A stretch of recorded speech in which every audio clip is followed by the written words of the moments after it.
Winter came down on Taos in the year 1830 like a slow-moving storm that had lost none of its bite crossing the Sangre de Cristo. The plaza sat under a sky the color of hammered tin, the air sharp with the smell of wood smoke, mule sweat, and the damp wool of too many men crowded near the trading stalls. Adobe walls, cracked and sun-faded from years of heat, now wore thin ridges of frost along their edges. A line of pack mules clattered across the square, led by a pair of Taos Pueblo men, wrapped in dark, earth-colored mantas. Behind them, a squad of Mexican soldados stamped their boots beside the cuartel, breath steaming white into the cold.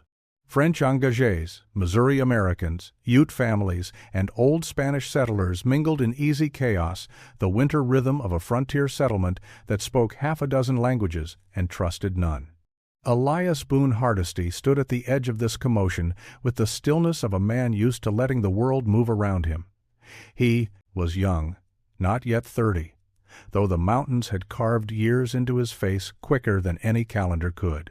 His cheeks were wind-burned, his jaw shadowed with 3 days of growth, and a pale scar, thin as a quill line, stretched across his left forearm where an old crow hunter had once stitched him up with sinew and patience.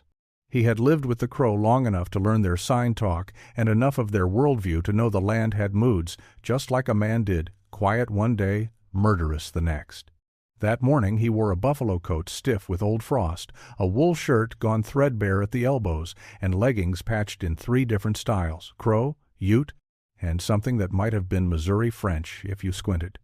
Slung across his shoulder was a long rifle with a browned barrel and a hickory stock rubbed smooth from years of river crossings and mountain winters. But it wasn't the rifle that drew glances that morning. It was the bundle he carried under his coat.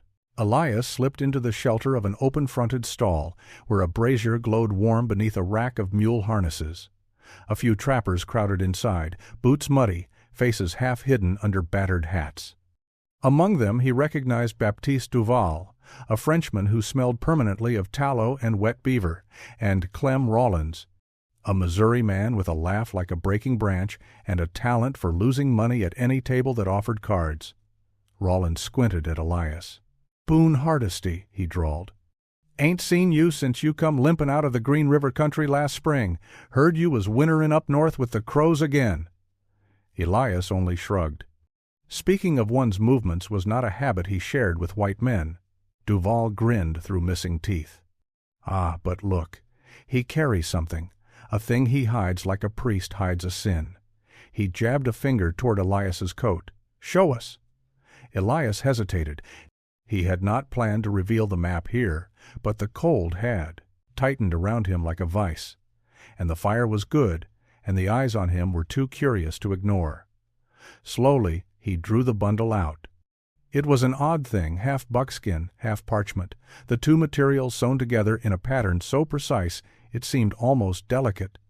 The parchment bore faded ink marks, loops, slashes, shorthand symbols used by 17th-century Spanish entradas. The buckskin half contained something stranger, Ute marks burned into the hide, some straight, some forked, symbols meant to indicate canyon mouths, ridge lines, and ancient trails that predated every mission church in New Mexico. Rawlins barked a laugh.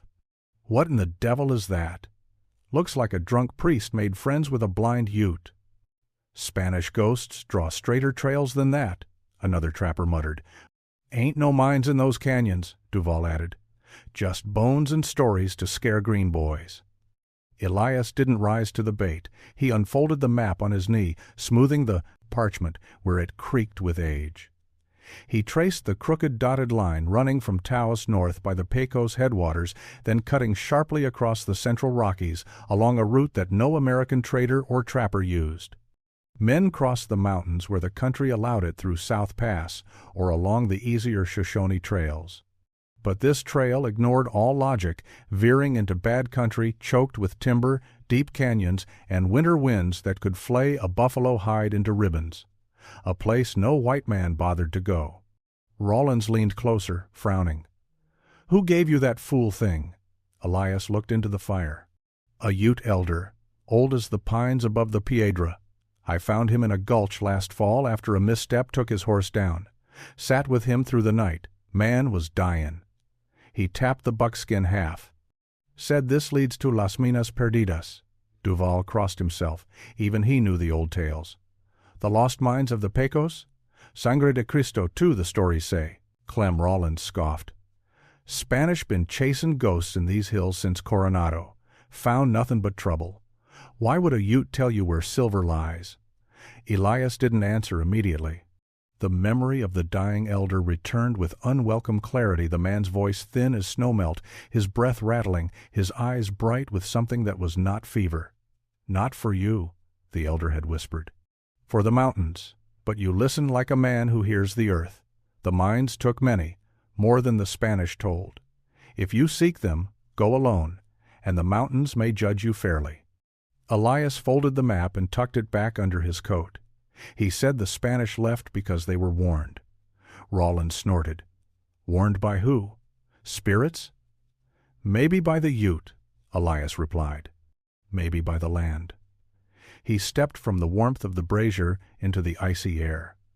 Men watched him go with the uneasy, half-mocking curiosity reserved for those who believed too strongly in things other men dismissed. Across the plaza, a pair of Pueblo women walked with baskets balanced on their hips. A trader from Chihuahua shook snow from his hat. Above it all, Taos Pueblo rose like a great earthen fortress that had watched centuries of men come and go with their ambitions, quarrels, and half-remembered stories. The map pressed warm against his ribs as Elias walked toward the outskirts of town. Everything inside him felt drawn to the hidden route marked in faded ink and burned symbols. He had seen enough of the West to know that men's laughter often guarded truths they were too fearful to face. The wind shifted, carrying a hint of sage from the foothills. Elias adjusted the strap of his rifle and headed toward the north road, already planning what he would need for the journey. Jerked meat, powder, a stout mule, and enough resolve to face whatever waited along that forgotten trail. He had gone no more than a dozen steps when a voice behind him spoke low and certain. No white man follows those marks, the stranger said, and comes home whole. Elias turned, and the chapter ends there. Elias slept outside the walls of Taos that night, not because he feared men inside, but because he trusted the familiar stillness of the open country more than the restless noises of a winter settlement. His small fire burned low, hidden behind a windbreak of sagebrush. The stars above the Rio Grande Valley pierced the sky with cold, silver light. Coyotes yipped in the far distance, their cries sharp and thin in the frozen air. He had wrapped himself in his buffalo coat, one boot off, one boot on, a trick he learned from an old Crow winterer who claimed it was the only way to keep frostbite and ambush from arriving at the same time. But Elias slept lightly, as men do who have survived too many surprises. Near dawn, when the shadows were still blue across the sage, he felt it, that prickle on the back of the neck that said someone was near. He opened his eyes. Across the ashes of the fire, barely visible against the dim light, stood a figure wrapped in a dark Ute-style blanket, still as a cedar stump. The man's face was painted in muted tones, just enough to break the outline of cheek and jaw. Only the eyes, dark and sharp, reflected a faint hint of the morning sky. Elias reached slowly for his rifle. The stranger shook his head. "If I wished you gone from this world," he said softly, "you would have left it in your sleep." Elias let his hand fall away from the rifle stock. "You followed me from Taos," the man nodded once, "and before that." A long silence stretched between them. Elias studied him carefully. Young, perhaps 20 summers, but with the bearing of someone who had earned respect early. His hair was braided with a single hawk feather. A knife hung from his belt in a sheath made from bighorn hide. Snow clung to his moccasins but had melted nowhere else on him, a sign of a man who moved lightly on the land. "Name?" Elias asked. "Tichupa," the man replied, "of the Uncompahgre people." Elias recognized the name of the band Utes who ranged the high valleys west of the Continental Divide, men who knew the mountains as intimately as a beaver knew its den. "Why follow me?" The young scout's gaze drifted to Elias's coat, or rather, to what lay hidden beneath it. "The map," Tichupa said. "It carries marks older than the Spanish, older than the coming of your people." Elias hesitated before pulling the map free. The Ute studied it without touching, eyes moving across the faded ink, the burned skin markings, the crooked trail no American dared to trust. "I know these symbols," Tichupa murmured. "My grandfather taught them to me before he passed into the next life. Hunters used them when the world was quieter, before the Comanche rode north, before the rifles came." "What do they mean?" Elias asked. The young Ute's jaw tightened. Danger, caution, old stories, buried in the stone. He traced a symbol with his finger, 3 lines converging at a single point. "This is a warning. A place where the mountains change, where storms come sudden." His finger moved to another mark. "And this, a U-shaped dip carved into the hide, is a path only known to those who learned from the first hunters. It is hidden, narrow, a place where the snow speaks louder than a man."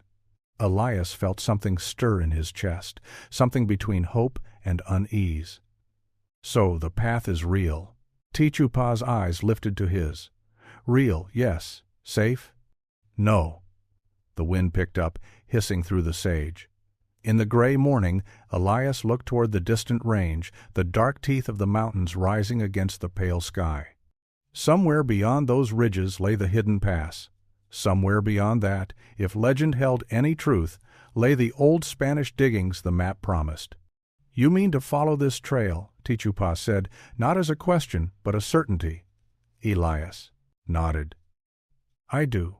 The Ute studied him for a long moment. "The men who laughed at you in Taos, they do not know what walks between these ridges.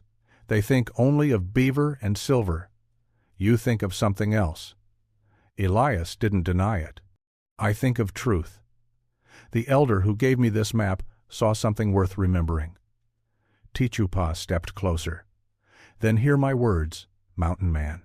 The canyon where the Spanish dug is cursed not by spirits, but by men. Comancheros search for such places. Bandits, too. The mountains hold danger enough, yet men bring more." "I know what waits out there," Elias said quietly. "No," the Ute replied. "You know what waits where white men travel. This path is not one of yours. It belongs to my people, and we do not walk it lightly." He glanced toward the rising sun. "But you carry the map, and you were given it in the last breath of an elder. That makes you part of the story now." Elias raised a brow. "Story?" Tichupa shrugged. "All mountains tell stories. Some you must listen for." The young Ute turned and began walking toward the foothills, his steps silent, leaving no more imprint on the snow than a bird's shadow. After a dozen paces, he paused and looked back. "If you follow that trail alone, you will not see spring." "Then walk with me," Elias said. Tichupa gave a thin smile, the kind a man makes when accepting a task he already knew was coming. "I will guide you, but understand this. Once we step onto the old trail, the mountains decide who walks out again." Elias gathered his gear, slung his rifle, and fell into step beside the young scout. The hidden pass awaited, cold, forgotten, and watching. And somewhere behind them, unseen, another set of eyes had begun to follow. By mid-morning they had left the last winter fields north of Taos and reached the rising country where Piñon gave way to tall ponderosa. The world grew quieter up here, no traders' shouts, no mule bells, just the cold whisper of wind funneling between ridges. The snow deepened with every mile, lying in smooth drifts untouched by man or hoof. Elias felt the familiar tightening in his chest that came every time he entered true mountain country. This was no territory for the careless. Here, mistakes didn't punish, they buried. Tichupa moved with a rhythm that seemed borrowed from the land itself. His footsteps made no sound, his shoulders never hunched against the cold, and he paused often, not to rest, but to read the world. He would tilt his head, listen to something Elias couldn't hear, or study the air as though it carried written messages. Several times he stopped beside a tree, pressing his palm to its rough bark as if feeling a pulse. "What do you listen for?" Elias asked once. Tichupa didn't look up. Changes. Small ones. The mountains speak softly before they speak loudly. Elias nodded. Mountain men learned early that the land always whispered warnings: thin ice, a shifting wind, a silence where there should be birdsong. But the Ute scout perceived things more deeply, as though the land spoke in a language Elias only half understood. By noon they reached a narrow saddle high above a frozen creek. From there the world opened in a sweep of ridge lines and shadowed valleys stretching north toward the vast spine of the Rockies. Elias studied the route ahead and recognized none of it. The trails he knew cut west and north in broad, friendly curves. But the line Tichupa pointed to was different, a serrated gap between cliffs, half choked with fallen stone and the blackened trunks of ancient burn. "That is the beginning," the Ute said. "The old trail." Elias let out a low breath. "No wonder no white man uses it." Tichupa gave a thin smile. "White men walk where horses prefer. This trail was for hunters who walked long before horses came." Before they descended, the Ute crouched in the snow, eyes narrowing. He brushed a few flakes aside, revealing faint disturbances nothing Elias would have noticed. "3 men passed here," Tichupa murmured. "2 hours ago." Elias stiffened. "Comancheros?" "Maybe." He pointed to a broken blade of grass frozen beneath the drift. "One carries a burden on his left side, heavy enough to lean his weight." "Rifle?" Tichupa shook his head. "Too heavy for that. Perhaps a sack. Perhaps something he stole." Elias's jaw tightened. Comancheros were trouble, even on a good day, traitors, raiders, thieves, sometimes guides for worse men. If they were following the same trail, it meant danger was coming faster than either of them liked. They moved quickly into the canyon mouth. The air grew colder, wind funneling between the stone walls in thin, cutting threads. Snow lay deep here, drifted into crescents against boulders and old deadfall. Tichupa walked ahead, tracing the faint path with an ease that bordered on uncanny. "This place hides itself," Elias muttered. "It chooses who sees it," the Ute answered. They climbed through a section where the trail vanished beneath a tangle of fallen timber. Tichupa showed Elias how to slide between the trunks, placing hands only on certain branches, stepping on knots that wouldn't sink or give. It was a hunter's path, narrow, efficient, invisible to any man who didn't know where to look. Halfway up the ridge, they came upon a grove of tall firs. The wind died there, suddenly and completely. The quiet was so absolute, Elias stopped mid-step. No birds, no rustling limbs, no distant cry of wind in the peaks, just an immense, unnatural stillness. Tichupa lifted a hand. "Listen." Elias did and heard nothing. "It is wrong," the Ute said. "This quiet. Something moves ahead." Elias peered up the slope. Nothing stirred. "You hear something?" he asked. "Not here," Tichupa replied. "Feel." He walked to a tree near the edge of the trail and placed his palm flat against the trunk. His eyes drifted shut. For a full minute he stood like that, breathing steady, face calm. Then he opened his eyes. 2 men on the ridge, above us, walking slow. Elias blinked. "You can feel that?" The trees speak through their roots. When the snow carries weight, the land changes. He stepped away from the tree. They wait for something. For us? Or for someone they think is coming. Either way, we must move unseen. They climbed higher, hugging the shadowed side of the canyon wall. Elias followed each step Tichupa took, careful not to crunch snow where he didn't have to. At one point, the Ute halted, crouched low, and pointed to a narrow gap between boulders. "Through here," he whispered, "the Comancheros watch the main trail, but they do not know the hunter's road." Elias squeezed through the gap. The stones scraped his coat, cold and unyielding. On the other side lay a narrow ledge barely wide enough for a man's boots. It curved behind an outcrop and opened onto a vantage point overlooking the canyon. Elias froze. Below them lay a sight he had never seen, a series of interlocking ridges curling like the teeth of a broken jaw around a hidden valley. A place so sheltered, so tucked away behind stone and timber, no American map had ever bothered marking it. And there, faint but unmistakable, was the route from the Spanish Ute map etched into the land itself. Tichupa nodded slowly. Now you see why few men return. Elias felt the cold deepen in his bones. This was no ordinary trail. This was a path carved through the spine of the mountains by hands long forgotten. He tightened the strap of his rifle. Then we'd best keep moving, he said. For somewhere ahead, in that maze of stone and shadow, waited the hidden pass. And the men who intended to keep it hidden, they reached the hidden valley by late afternoon, where the sun slid behind the peaks long before its time and left the world bathed in a dull, iron-blue shadow. Elias and Tichupa descended through a tangle of spruce and wind-scoured rock, the silence broken only by the snapping of distant ice sheets along the creek bed. The air smelled of cold stone and old fire's ashes from someone's camp long dead. As they moved deeper into the valley, the mountains rose around them like walls. Sheer cliffs framed a floor scattered with boulders the size of oxen. Elias paused beside one such stone, brushing snow from its face. Underneath the white crust lay a chiseled groove, straight, deliberate, unmistakably human. Tichupa nodded. Spanish. Elias stepped back, heart beating faster. So they were here. Oh yes, the Ute answered quietly. My people traded with them at times, fought with them at others. The Spanish dug many holes in these mountains, looking for silver they believed the earth owed them. They climbed a low rise, and suddenly the remnants of the old mining camp spread before them. What had once been a cluster of adobe huts lay collapsed into rounded humps, their mud brick walls eroded by 100 winters. The beams of what might have been a small chapel jutted from the snow like broken ribs. Scattered across the clearing were rusted tools, a pick with a snapped handle, a cracked shovel blade, an iron bar half buried in frozen mud. A sunken pit marked the site of a smelter long gone cold. Elias felt the weight of years settle over him. This is no rumor.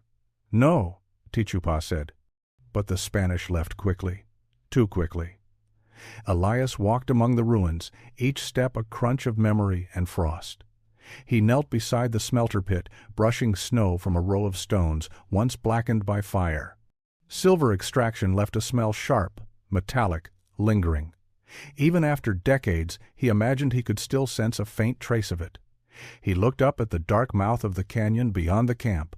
Where's the mine entrance?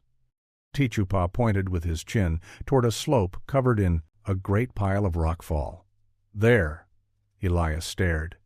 The debris had not fallen naturally, he could see that now. The stones had been placed deliberately, stacked in hasty layers, meant to bury something in a single night's work. A slide, Elias murmured. Or a slide they made.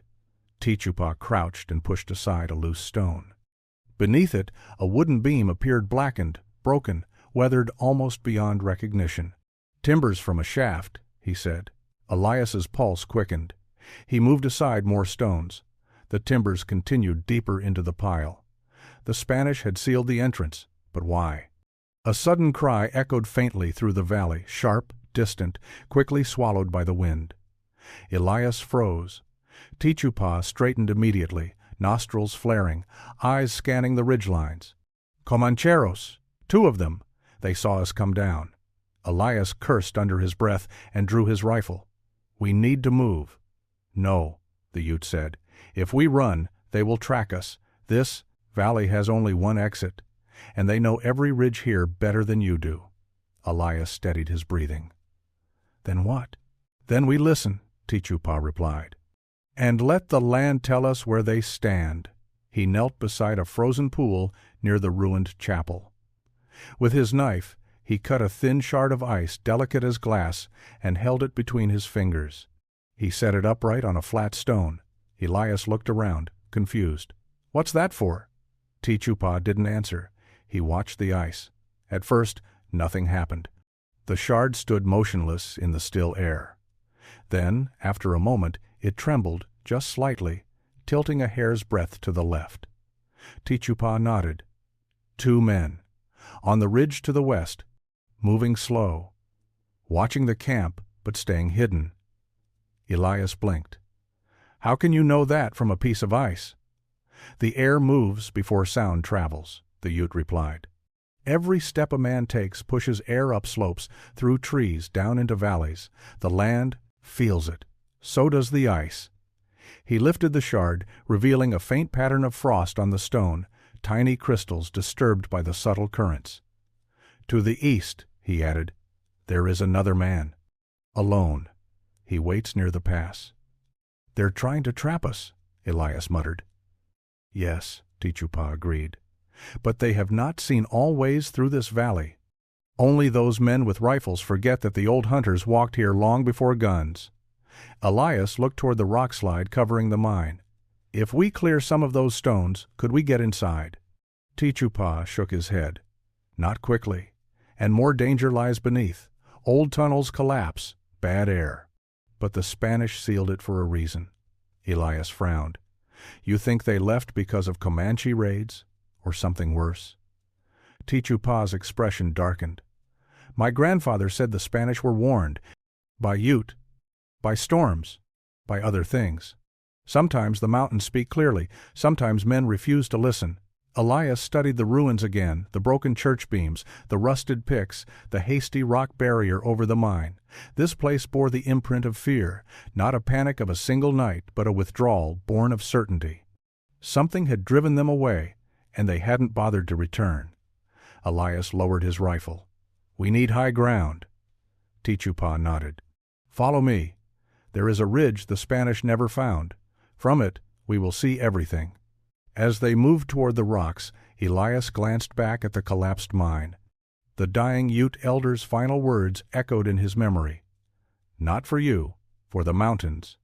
But if you go, go alone." Elias tightened his grip on the rifle. He wasn't alone anymore. But the mountains were watching. And the Comancheros were closing in. The ridge Tichupa spoke of rose like a spine above the abandoned Spanish camp. Steep, narrow, and dusted with snow so light it shifted with the smallest breath of wind. They climbed carefully, using jutting roots and frozen rock edges for handholds. The higher they went, the more the valley unfolded below them, like some ancient map made of shadow and ice. At the top, Tichupa crouched immediately, pressing himself into the lee side of a boulder. Elias followed suit, easing down beside him, mindful of the skyline. The last thing they needed was to silhouette themselves against the fading afternoon light. Below, the Spanish ruins appeared small, fragile, and impossibly lonely against the sweep of winter mountains. "Look there," Tichupa whispered. Elias narrowed his eyes.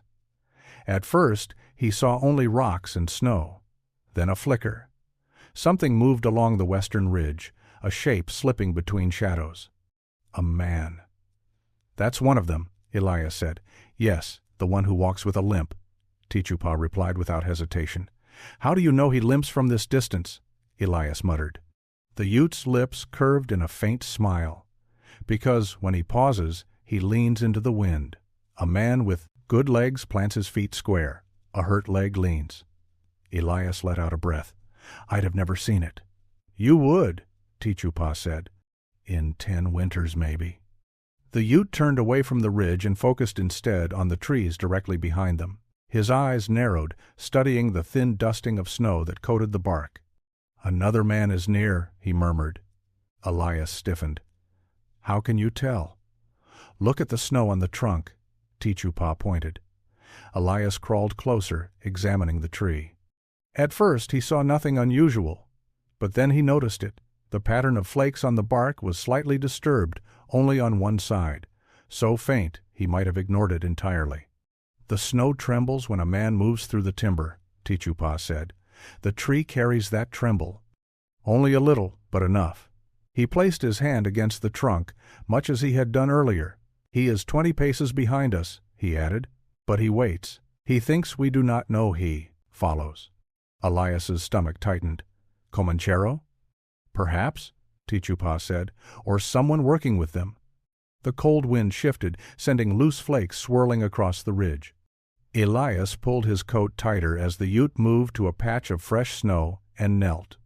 With 2 fingers, he brushed a thin layer aside, revealing a complex pattern of tiny, irregular crystals. "The snow speaks," he said. "Hear it." Elias frowned.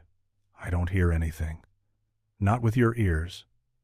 The Ute motioned for him to come closer. Elias did, cold biting at his cheeks. "Wind leaves long crystals," Tichupa explained, pointing. "Animals leave broken edges. But these—" He touched a cluster of crushed flakes so small, Elias would have sworn they were natural.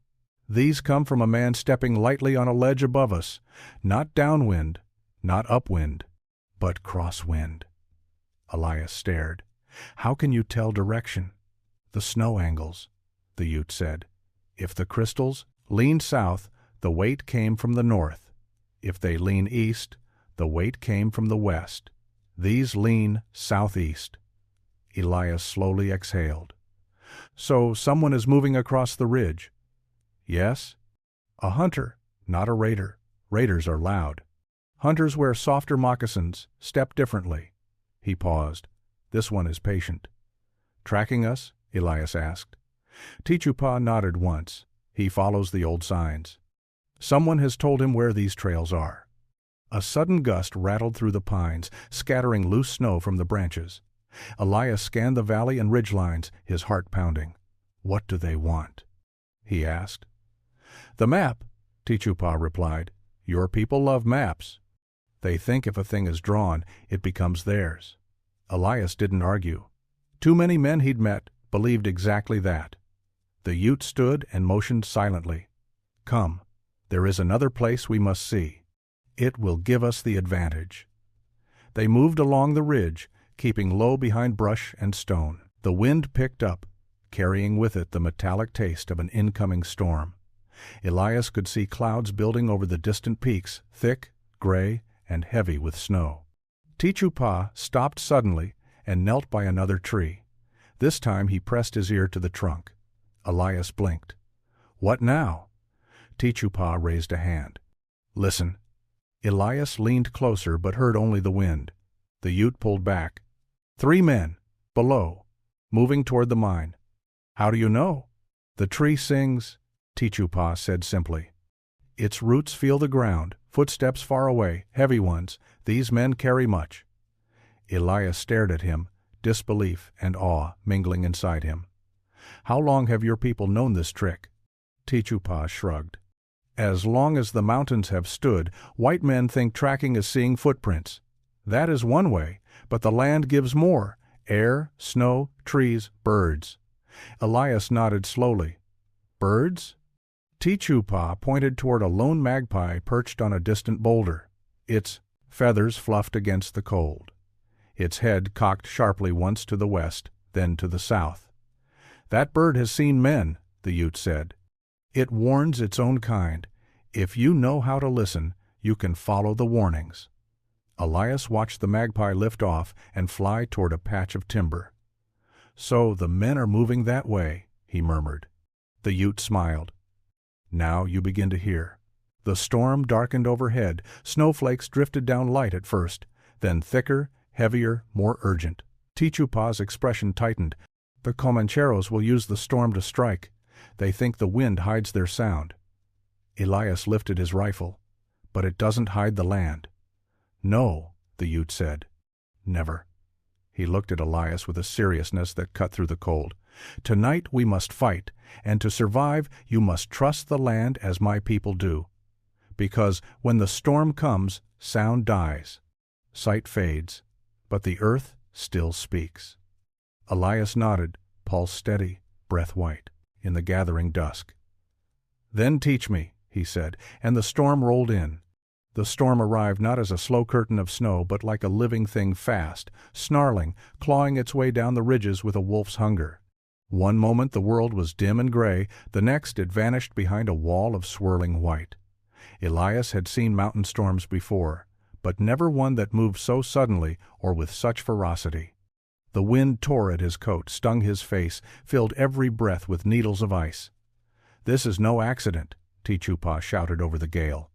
"The mountains hid the Comancheros' sound. They think they can take us in the dark." Elias checked the priming on his rifle. "Then let's give them a surprise of our own." They moved quickly back down the ridge, following a narrow channel between two stone outcrops. Snow swallowed their tracks almost instantly. The Ute scout led them toward an overhang of rock that formed a natural shelter above the abandoned Spanish site. From here, they could see the faint glow of the ruined campfire the Comancheros had lit near the smelter pit, 3 figures hunched in the storm's fury. "They mean to draw us down," Elias muttered. "No," Tichupa corrected. "They mean to flush us out." As if summoned by his words, a 4th figure emerged from the shadows on the eastern ridge. A silhouette only barely discernible through the storm's shifting curtains. The East Watcher, the one Tichupa had sensed through the trembling of the tree trunk. Elias raised his rifle, but the Ute placed a hand on his arm. "Wait," he warned. "Another moves behind him." Elias squinted. Through the spiraling snow, he saw it a second shape, crouched low, advancing like a wolf stalking a wounded deer. "Not one of theirs," Tichupa whispered. "A hunter," Elias tensed. Mountain country rarely lacked for danger, and sometimes the worst came from men who had no allegiance to anything but their own hunger. "Do we fight both?" Elias asked. "We fight the one who finds us first." The snow thickened again, swallowing everything. The storm was so loud Elias could barely hear his own heartbeat.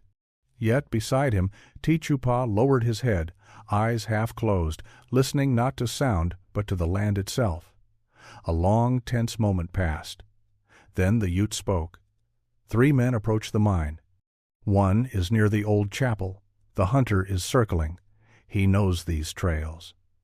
"Can he find us?" Elias asked. "Yes," Tichupa said. "Unless we use the storm as they meant to." He motioned for Elias to follow.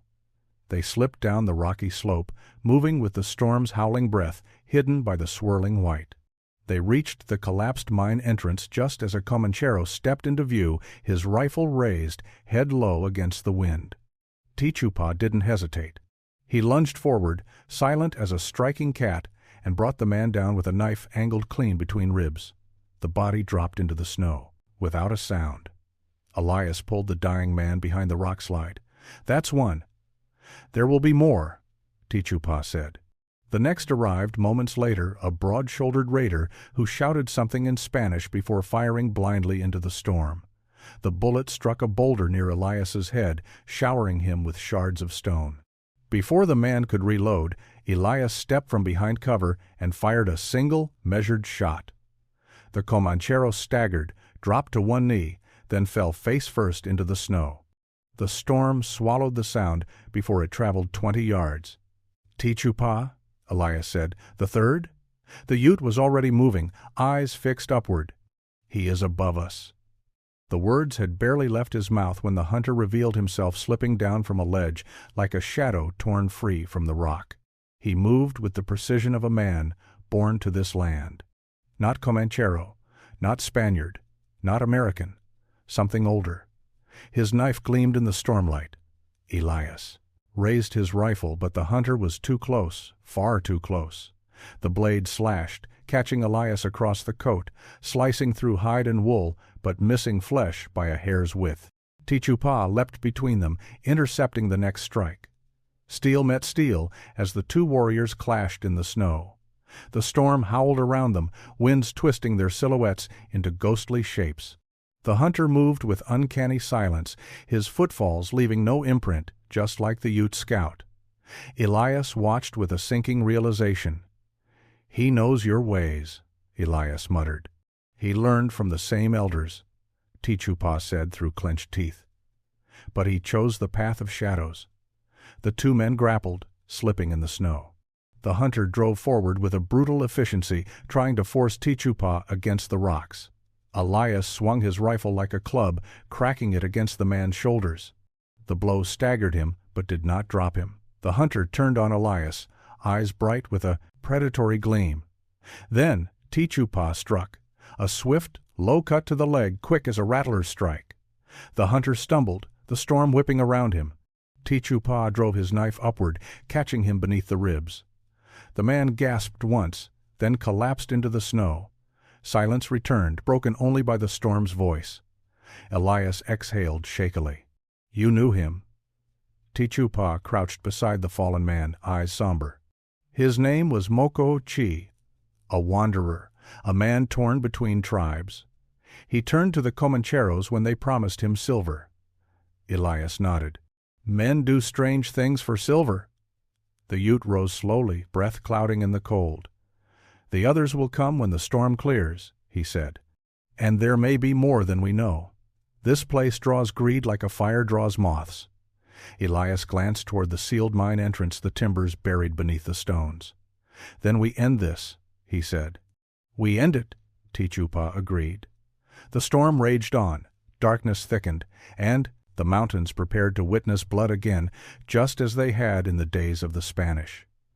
By dawn, the storm had blown itself into exhaustion, leaving the valley drained, white and hollow as a skull. Snow lay heavy across the ridges, softening the jagged stones and burying the footprints of the men who had died in the night. Smoke drifted in thin, ghostly threads from the ruins of the Spanish camp, as if the earth itself exhaled after a long-held breath. The sun had not yet reached the canyon floor. Only a faint, pale glow touched the tops of the pines. Elias sat beneath a twisted spruce, binding a cut across his arm with a strip of linen torn from his shirt. Every movement hurt, every breath scraped, but pain meant he was alive, and that was more than could be said for most of the Comancheros who had hunted them. A few had fled when the night's chaos turned against them, but Tichupa assured him they would not return. Not soon. Not to a place that had buried more Spanish than silver. The young Ute knelt nearby, cleaning a knife with methodical care. His movements were slow, almost ceremonial, as though washing away not just blood, but memory. "You ever been in a fight like that?" Elias asked. Tichupa's expression did not change.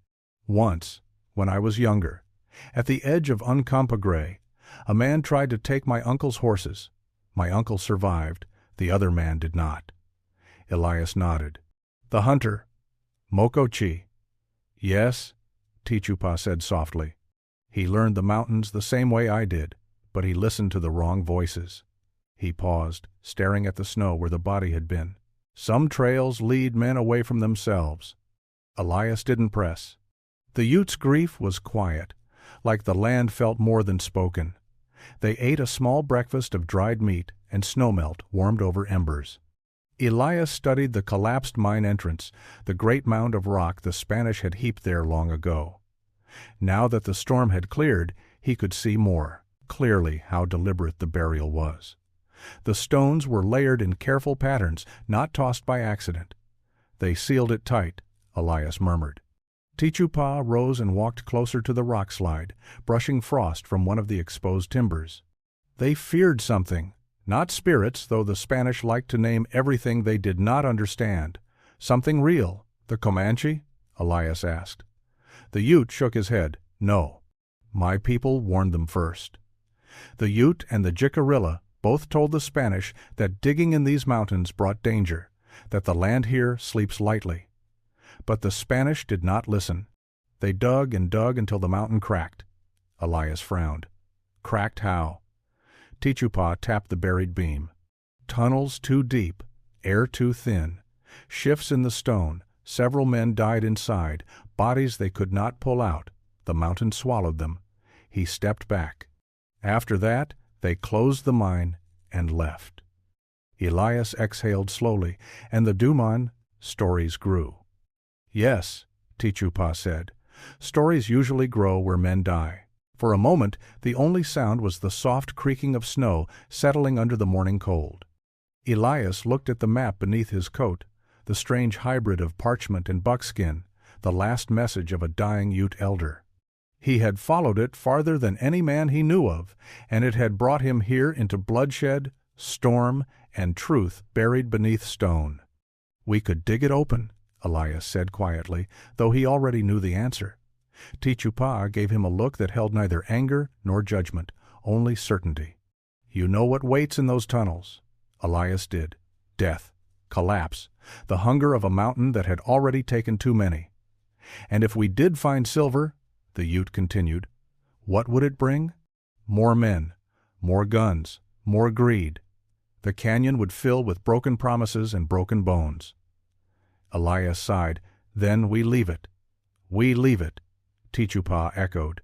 Together, they climbed the ridge above the mine so they could see the whole valley illuminated by the slow rise of the sun. Light spilled over the peaks, turning the snow a shimmering gold. Every ruin, every broken tool, every faded scar of Spanish ambition glowed in that cold morning light like relics of a forgotten chapter. Elias reached inside his coat and pulled out the map. The ink marks looked fainter in the dawn, the burned Ute symbols softer. He held it gently, as if handling the last breath of a long-dead elder. "What will you do with it?" Tichupa asked. Elias stared at the map, thinking of the trappers in Taos who had mocked it, thinking of the Comancheros who had bled for it, thinking of the Spanish who had sealed their mine in fear, thinking of the Ute elder who had pressed it into his hands with his dying breath. "I reckon some truths ain't meant to travel further than the men who find them," Elias said. He struck a spark with his flint. The small flame licked the corner of the buckskin. The parchment curled, the ink flared, then darkened. Elias held the burning map until the heat bit his fingers, then dropped it into the snow, where it hissed into nothing less than a memory, less than a rumor, less than smoke. Tichupa watched in silence. "No white man will come for that mine now," Elias said. "No," the Ute replied, "but the mountains remember. And that is enough." They packed their gear, shouldered their rifles, and began the climb out of the lost valley. The sun grew brighter as they ascended, and the sky cleared into a deep blue unmarred by storm.